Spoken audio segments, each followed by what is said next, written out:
நம்ம அந்த காலத்தில் பார்த்தீங்கன்னா நம்ம அம்மாங்க பாட்டிங்க எல்லாம் பார்த்தீங்கன்னா அம்மிக்கல் அரைப்பாங்க, அப்புறம் கீழே உட்காந்து மாவு அசைப்பாங்க. எல்லாரும் வந்து ஒரு சில வேலைகள் வந்து ப்ராப்ஸோடு பண்ணியிருப்பாங்க. அம்மிக்கல்ன்றது ஒரு ப்ராப்ஸ் தான். நெல் குத்துறது வந்து ஒரு குளவியில் குத்துறதும் வந்து ஒரு ப்ராப்ஸ் தான். அதுக்கப்புறம் வந்து கீழே உட்காந்து மாவாட்டுறதும் ஒரு ப்ராப்ஸ் தான். அந்த மாதிரி ஒரு சில ப்ராப்ஸ் வச்சு தான் அவங்கெல்லாம் வேலை பார்த்தாங்க. இப்போ நம்மளுக்கு இருக்கக்கூடிய ஒரு ப்ராப்ஸ் பார்த்திங்கன்னா யோகா வீல். என்னடா அது அம்மிக்கல் மாவு அரைக்கிறதுன்னு சொல்லிட்டு கடைசியில் யோகா வீல் காமிக்கிறேன்னு சொல்லி பார்க்காதீங்க. இப்போ எல்லாத்துக்குமே ஸ்விட்ச் போட்டால் மிஷினில் வேலை செய்கிற மாதிரி எல்லாத்துக்குமே வந்து மிஷின் இப்போ வந்து எல்லா வேலையும் ஓவர்டேக் பண்ணிடுச்சு. இப்போ இருக்கிற வீல் பார்த்திங்கன்னா வீல் இருக்குது, பிளாக்ஸ் இருக்குது, அடுத்து ஏரியல் இருக்குது, ஹூலா ஹூப் இருக்குது. இந்த மாதிரி நிறையா சின்ன சின்ன ப்ராப்ஸ் வச்சு எதெல்லாம் யோகா பண்ணலாம் அப்படின்னு சொல்லி பார்ப்போம். இன்றைக்கி நம்ம பார்க்க போகிற ப்ராப்ஸ் பார்த்திங்கன்னா யோகா வீல். இதில் என்ன ஆசனா பண்ணலான்றதை பார்ப்போம். இதில் பேக் பெண்டும் பண்ணலாம், ஃபார்வர்ட் பெண்டும் பண்ணலாம். முதல்ல பார்க்க போகிற ஆசனா வந்து பேக் பெண்ட். இப்போது வீல் பின்னாடி வச்சுக்கோங்க. கால் ரெண்டும் நல்லா ஸ்ட்ரெயிட்டாக நீட்டிக்கோங்க. பாடி நல்லா ஸ்ட்ரெயிட்டாக அப்ரைட்டாக உட்காருங்க. வீல் நல்லா பின்னாடி கீழே, அதாவது கீழ் முதுகு தண்டில் வீல் இருக்கணும். கீழே இருந்து பொறுமையாக இந்த வீலை பின்னாடி கொண்டு போங்க.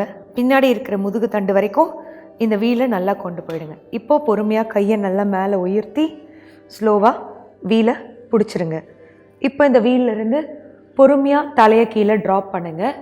பொறுமையாக வீலோட ரோல் பண்ணி தலையை கீழே கையோடு சேர்த்து வச்சுருங்க. இப்போ காலை ரெண்டும் ஸ்ட்ரெயிட் ஆக்கிக்கோங்க. இந்த பொசிஷனில் 30லேருந்து 50 எண்ணிக்கை இந்த பொசிஷன்லேயே இருக்கலாம்.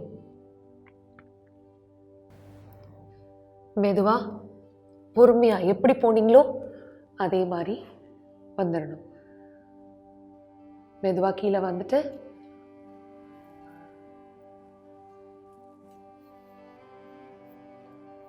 நேராக உட்காரலாம். இப்போ பேக் பெண்ட் பண்ணதுனால கவுண்டர் போஸ் ஃபார்வர்ட் பெண்ட் பண்ணலாம். சுகாசனால உட்காரலாம், இல்லை பத்மாசனம், அர்த்த பத்மாசனம். பொறுமையாக ஃபார்வர்ட் பெண்ட்,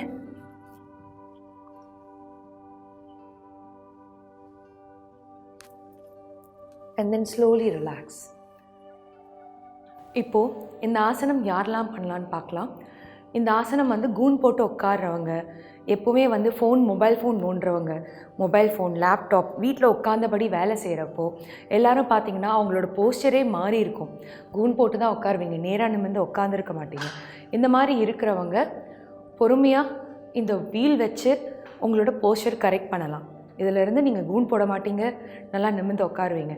யாரெல்லாம் பண்ணக்கூடாதுன்னு பார்த்தீங்கன்னா கர்ப்பிணி பெண்கள், முதுகு ப்ராப்ளம் இருக்கிறவங்க, முதுகு தண்டில் வந்து டிஸ்க் ப்ராப்ளம், டிஸ்க் பல்ஜ், இந்த மாதிரி ப்ராப்ளம் இருக்கிறவங்க தயவு செஞ்சு இந்த வீல் யோகாவை அவாய்ட் பண்ணிக்கலாம். இந்த வீல் பண்ண உங்களுக்கு முகம் நல்லா பொலிவு கூடும். முகம் மட்டும் இல்லை, ரத்த ஓட்டம் தலைக்கும் போகும், முடி நல்லா வளரும். உங்கள் முகம் வந்து எப்போவுமே இளமையாக இருக்கும். முடி உதிர்வை கூட கொஞ்சம் கம்மி பண்ணலாம். இது ஸ்கின் ரெஜுமினேஷன், ஏர் ரெஜுமினேஷன் சொல்லலாம். இந்த வீல் பார்த்திங்கன்னா யூ கேன் பை இட் ஆன்லைனில் எல்லாத்துலேயுமே கிடைக்கிது. இந்த வீல் யோகா இல்லை எனக்கு வந்து இது கிடைக்கல அப்படின்றவங்க நம்ம வீட்டில் வந்து மாவாட்டுற கல் இந்த மாதிரி ஏதாவது இருந்ததுன்னா அதை வச்சு கூட வந்து நீங்கள் பண்ணலாம். ஆனால் இப்போ அது கிடைக்கிறது ரொம்ப கஷ்டன்றதுனால better go for wheel. Thank you. அதுக்கப்புறம் இந்த மாதிரி பண்ணும்போது நம்மளுக்கு ரிங்கிள்ஸ் வரவே வராது. ஒரு சின்ன ஜெல்லோ க்ரீம் எடுத்துகிட்டு இப்படி பண்ணிகிட்டே இருந்தால் இந்த ரிங்கிள்ஸ் வந்து 40-50 ஏஜ் ஆனாலும் வரவே வராது. அவங்க இப்போ 50, பட் அவங்களுக்கு எதுவுமே ஃபேஸில் வந்து அந்த ரிங்கிள்ஸோ இந்த ஸ்ட்ரிங்க் எதுவுமே இருக்காது.